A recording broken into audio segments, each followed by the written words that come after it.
नमस्कार दोस्तों, आप सभी का स्वागत है ऑप्टिजस पे। तो सीयूईटी हम इकोनॉमिक्स एंट्रेंस एग्जामिनेशन के लिए महत्वपूर्ण जो है टॉपिक रहेगा आईएएस का। और इससे रिलेटेड जो है हम एमसीक्यूज़ भी कुछ कवर कर चुके हैं। थोड़ा सा इसके रिलेटेड जो है कॉन्सेप्ट बता के मैं कुछ आपके लिए यहाँ पर मैच द फॉलोइंग करवा दूंगी, जिससे कि आपका ये कंसेप्ट और भी क्लियर हो जाएगा। ठीक है, तो अगर हम बात करें यहाँ पर इंटरेस्ट और आपके प्लान्ड इन्वेस्टमेंट की, तो इसके बीच में जो संबंध होता है वो आपका कैसा होता है, नेगेटिव रिलेशनशिप। अगर मान लीजिए कि रेट ऑफ इंटरेस्ट जो है बैंक जो आपको रेट ऑफ इंटरेस्ट पे मनी देती है, वो जो रेट ऑफ इंटरेस्ट है अगर वो इंक्रीज़ कर जाए, ठीक है, तो आप जो इन्वेस्टमेंट करोगे वो क्या करोगे, इस समय कम करोगे। ठीक है, और ऐसे ही जब रेट ऑफ इंटरेस्ट आपका कम होने लगेगा तो आपकी इन्वेस्टमेंट आप देखोगे जो है बढ़ने लगेगी। ठीक है, तो इसी वजह से जो यहाँ पर इन्वेस्टमेंट कर्व है वो डाउनवर्ड स्लोपिंग है। जब रेट ऑफ इंटरेस्ट हाई है तो आप देख सकते हैं इन्वेस्टमेंट आई नॉट है। फिर आपका रेट ऑफ इंटरेस्ट कम होता है तो आपकी इन्वेस्टमेंट जो है धीरे धीरे यहाँ पर इंक्रीज़ कर रही है। अब हम बात करेंगे यहाँ पर आपके बेसिकली जो आपका आईएएस कर्व वो कैसे हुआ है। आईएएस कर्व जो होता है बेसिकली आपका इन्वेस्टमेंट सेविंग कर्व, ऑलरेडी हम लोग बात कर चुके हैं। ठीक है, इसको इन्वेस्टमेंट सेविंग कर्व भी कहते हैं। अब हम इसमें देखेंगे बेसिकली कि ये आपका जो है रिप्रेजेंट कर रहा है पैनल जो आपका ए है, मान लीजिए इसको, इसमें एक्स जो रिप्रेजेंट करता है आपके नेशनल इनकम को, एंड आपका जो वाई है आपके एग्रीगेट डिमांड को रिप्रेजेंट करता है। आप सभी को पता है कि जो ओरिजिन से स्टार्ट होता है वो आपका क्या होता है, एग्रीगेट सप्लाई या फिर आपका आउटपुट भी कह सकते हैं। और यहाँ पर आपका एग्रीगेट एक्सपेंडिचर हम इसको कहते हैं, या फिर आप एग्रीगेट डिमांड भी कह सकते हो इसको। ठीक है, और यहाँ पर आप देख सकते हैं C+I0 दिया हुआ है।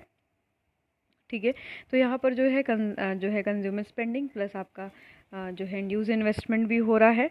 ठीक है, ऐसे ही आप इस लेवल पे देख रहे हैं कि इक्विलिब्रियम आपका जो अचीव हो रहा है वो E0 पे हो रहा है। ठीक है, जस्ट इसके पैरेलल डिराइव करेंगे तो यहाँ पर एक्स एक्सिस पे हमारा national income and Y axis पे आपका इंटरेस्ट रेट है। और यहाँ पर हमारा जो है हमें अचीव हुआ कि हमारा नेशनल इनकम आपका Y0 है, उस पे हमारा जो रेट ऑफ इंटरेस्ट प्रिवेल कर रहा है इकोनॉमी में R0 कर रहा है। यानी जब आपकी रेट ऑफ इंटरेस्ट ज़्यादा होगी तो हमारा इन्वेस्टमेंट क्या हो रहा है, कम हो रहा है। और हमारा जो नेशनल इनकम है, नेशनल इनकम यानी आपकी राष्ट्रीय आय है, वो भी आपकी कम है। अब ऐसे ही आप देखोगे जैसे गवर्नमेंट ने मान लीजिए कि स्पेंडिंग बढ़ा दिया, गवर्नमेंट ने एक्सपेंडिचर करना स्टार्ट कर दिया, तो उससे जो है हमारा एक नया इक्विलिब्रियम अचीव होता है जो कि आपका E0 E1 है, जो कि E1 है। अब उसके जस्ट पैरेलल नीचे देखेंगे कि हमारा नेशनल इनकम आपका Y1 हो गया। अब रेट ऑफ इंटरेस्ट ऑलरेडी यहाँ पर अब गिर चुका है। ठीक है, तो जो इस समय आपके जो इन्वेस्टमेंट है, क्योंकि रेट ऑफ इंटरेस्ट गिर चुका है तो आपका जो इन्वेस्टमेंट है वो बढ़ जाएगा। और फिर जो है आपका नेशनल इनकम देखिए पहले की अपेक्षा आपका बढ़ चुका होगा, आप Y0 से Y1 पे जा चुके हो।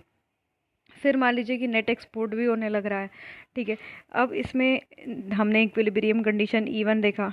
ठीक है, जहाँ पर कि आपका basically aggregate demand aggregate supply की होता है और एग्रीगेट एक्सपेंडिचर एग्रीगेट आउटपुट के बराबर होता है।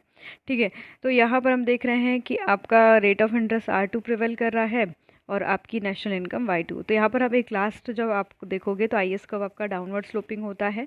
रेट ऑफ इंटरेस्ट और नेशनल इनकम के बीच में यहाँ पर संबंध पता चलता है। जब रेट ऑफ इंटरेस्ट ज़्यादा होता है तो इन्वेस्टमेंट कम होती है और आपका नेशनल इनकम भी आपका कम होता है। फिर जब रेट ऑफ इंटरेस्ट कम हो जाती है तो नेशनल इनकम हमारी बढ़ जाती है। ठीक है, तो ये आपका गुड मार्केट के लिए, गुड्स मार्केट के लिए है, ना कि आपके money market, goods and services market के लिए हमें ये देखने के लिए मिलता है। ठीक है, ये चीज़ याद रखिएगा। अब यहाँ पर कुछ कंसेप्ट है। Why does IAS curve slows down decrease in rate of interest. ठीक है, जब रेट ऑफ इंटरेस्ट डिक्रीज कर रहा है तो इससे हमारे इकोनॉमी में जो इंक्रीज़ हो रही है वो क्या हो रही है, प्लान्ड इन्वेस्टमेंट इंक्रीज़ कर रही है, which increase the aggregate demand, जिससे हमारा एग्रीगेट डिमांड जो है बढ़ रहा है। फिर हमारा जो एग्रीगेट डिमांड बढ़ रहा है, इससे आप जानते हैं कि इन्वेस्टमेंट हमारी फिर बढ़ने लगती है। ठीक है, फिर हम जो है एक पर्टिकुलर जो है हमने देखा कि एक इक्विलिब्रियम पॉइंट पे आ रहे थे, तो उस पर हमारा नेशनल इनकम और इंटरेस्ट रेट डिटरमिन हो जा रहा था। ठीक है, तो इसको हम लोग बोलेंगे आईएएस कर्व। और आईएएस स्लोप जो डाउनवर्ड इसलिए भी होता है क्योंकि इंटरेस्ट रेट और नेशनल इनकम में जस्ट अपोजिट रिलेशनशिप पाया जाता है। ठीक है, तो जो आपका स्टीपनेस एंड फ्लैटनेस आपके आईएएस कर्व की है, वो एक चीज़ याद रखिएगा कि इन्वेस्टमेंट पे डिपेंड करती है। अगर आपकी इकोनॉमी में इन्वेस्टमेंट, ठीक है, इन्वेस्टमेंट ज़्यादा हो रही है तो जो आईएएस कर्व है वो बेसिकली क्या होगा, अगर आपकी इकोनॉमी में इन्वेस्टमेंट ज़्यादा है तो आपकी आईएएस कर्व जो होगी फ्लैटर होगी। यानी आपकी इन्वेस्टमेंट मोर रिस्पॉन्सिव है किसकी टुवर्ड्स, आपके इंटरेस्ट रेट के टुवर्ड्स। ठीक है, कैसे आप समझोगे इस पॉइंट को अगर समझना है तो मान लीजिए कि ये आपका जो है इन्वेस्टमेंट कर्व है, आप देख रहे हैं। मान लीजिए कि आपका इंटरेस्ट रेट कुछ परसेंट गिरा, 4 से 1 जो है 3% हुआ, तो आप देख रहे हैं आपका इन्वेस्टमेंट क्या हो रहा है। मान लीजिए कि यहाँ पर इन्वेस्टमेंट है, पहले आप OI तक इन्वेस्टमेंट कर रहे थे, ये बढ़ के OI2 हो गया। ठीक है, तो यहाँ पर आप देख रहे हैं investment is more responsive towards जो इंटरेस्ट रेट। तो ये जो IS कर्व हमारा हो जाता था हो जाएगा, वो क्या हो जाएगा आपका फ्लैटर।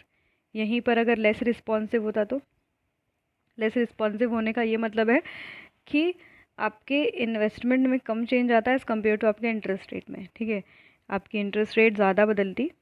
ठीक है, अब इस तरीके से देखो, वेट, अगर हम इस तरीके से देखें, ठीक है, तो हम यहाँ पर ये देखेंगे कि ये आपका इंटरेस्ट रेट ज़्यादा बदला है एज़ कम्पेयर टू आपके इन्वेस्टमेंट के। तो ये क्या है, investment is less responsive toward interest rate, और इसकी वजह से आपके बेसिकली IS कर्व आपका कैसा होगा, स्टीपर होगा। ठीक है, तो ये डिपेंड करता है कि कैसे इलास्टिसिटी कैसी है इन्वेस्टमेंट के। साइज ऑफ मल्टीप्लायर क्या है, मल्टीप्लायर क्या होता है, change in income divided by change in investment. यानी आपके इन्वेस्टमेंट के चेंज होने की वजह से आपके इनकम में कितना चेंज आया है, दैट इज़ व्हाट मल्टीप्लायर। तो जब आपका कर्व फ्लैटर होता है तो मल्टीप्लायर की वैल्यू क्या होती है, हाई होती है, और MPC भी आपका याद रखिएगा हाई होता है। अगर यही कर्व जो है आपका क्या होता है, स्टीपर होता है, तो मल्टीप्लायर की वैल्यू कम होती है और आपके MPC की वैल्यू भी क्या होती है, कम होती है। MPC क्या था, delta C upon delta Y, यानी इनकम के चेंज होने की वजह से आपके कंजम्पशन में कितना चेंज आया। तो जब फ्लैट होता है तो कैसे ज़रा समझते कि मल्टीप्लायर कैसे हाई है, तो यहाँ पर डेल्टा Y, यानी आप जितना इन्वेस्टमेंट करोगे उससे ज़्यादा कहीं ना कहीं आपकी इनकम बढ़ेगी। तो जब क्योंकि ऊपर वाली वैल्यू अगर ज़्यादा रहेगी तो हमारा मल्टीप्लायर भी क्या होगा, बिग होगा। ठीक है, तो यहाँ पर एक इन्वेस्टमेंट से जो है हमारे प्लान्ड इन्वेस्टमेंट से हमारा जो इनकम है वो ज़्यादा तेज़ी से बदलेगा। और ऐसे ही आपके MPC की वैल्यू कैसे हाई होगी, जब आपके इनकम में चेंज आएगा उससे ज़्यादा आपकी कंजम्पशन में चेंज आएगा, यानी कंजम्पशन की वैल्यू अगर हाई रहेगी तो MPC की वैल्यू भी हाई होगी। बस अब वाइस एंड वर्सा ऐसे स्टीपनेस में भी समझ लो कि मल्टीप्लायर की वैल्यू कम क्यों होगी, क्योंकि आपकी इन्वेस्टमेंट ज़्यादा कोशिश की जाएगी करने की एज़ कम्पेयर टू आपके इनकम में आपकी कम बढ़ेगी। और MPC का मतलब यहाँ पर कम होने का ये मतलब है कि इनकम बढ़ रही है पर आपका कंजम्पशन उस तरीके से नहीं बढ़ रहा होगा, इस वजह से आपका कर्व कैसा हो जाएगा, फ्लैट हो जाएगा। तो दो चीज़ों पे डिपेंड करती है आपकी स्टीपनेस ऑफ IS कर्व। पूछता है ये पेपर में किस पे, इलास्टिसिटी ऑफ इन्वेस्टमेंट कितना ज़्यादा है। अगर आपकी इन्वेस्टमेंट बहुत ज़्यादा हो रही है तो आपका कर्व फ्लैटर बनेगा, और आपका अगर जो है साइज़ ऑफ मल्टीप्लायर जो है बिग है तो आपका जो कर्व है वो भी आपका बड़ा है यानी हाई है, तो आपका तब भी मल्टीप्लायर अगर हाई है तो आपका कर्व फ्लैटर होगा, वहीं पर लो होता है तो आपका कर्व जो है स्टीपर बन जाता है। ठीक है, ये पॉइंट याद रखिएगा। अब कुछ जो है थोड़े पॉइंट देख लेते हैं फिर हम क्वेश्चन पे चलते हैं। Shift in IS curve shift कब करती है, जो है it is the autonomous expenditure which determines the position of IS curve and changes the autonomic expenditure, जो है शिफ्ट कर सकता है आपके IS कर्व को। आप ये IS कर्व देख रहे हैं, ठीक है, इसका जो है शिफ्टिंग हो सकता है अगर हम ऑटोनॉमस एक्सपेंडिचर जो आप ये सब देख रहे थे ना इसमें चेंजेस आ जाए, इसकी वजह से जो आपका कर्व है वो जो है क्या हो जाएगा, शिफ्ट हो सकता है। क्लियर, याद रखिएगा इसके शिफ्ट होने की वजह से जो है आपके इसमें चेंजेस आ सकते हैं, आपकी शिफ्टिंग हो सकती है आपके IS कर्व में। और क्या होगा, by autonomic expenditure we mean कौन कौन सा एक्सपेंडिचर का बात कर रहा है ये, आपके investment expenditure, government expenditure, consumption expenditure की बात कर रहा है, जो कि किस पे नहीं डिपेंड करती है, आपके इनकम जो है लेवल पे डिपेंड नहीं करती है, एंड रेट ऑफ इंटरेस्ट से उसका कोई भी संबंध नहीं होता है। ठीक है, क्वेश्चन देख लेते हैं।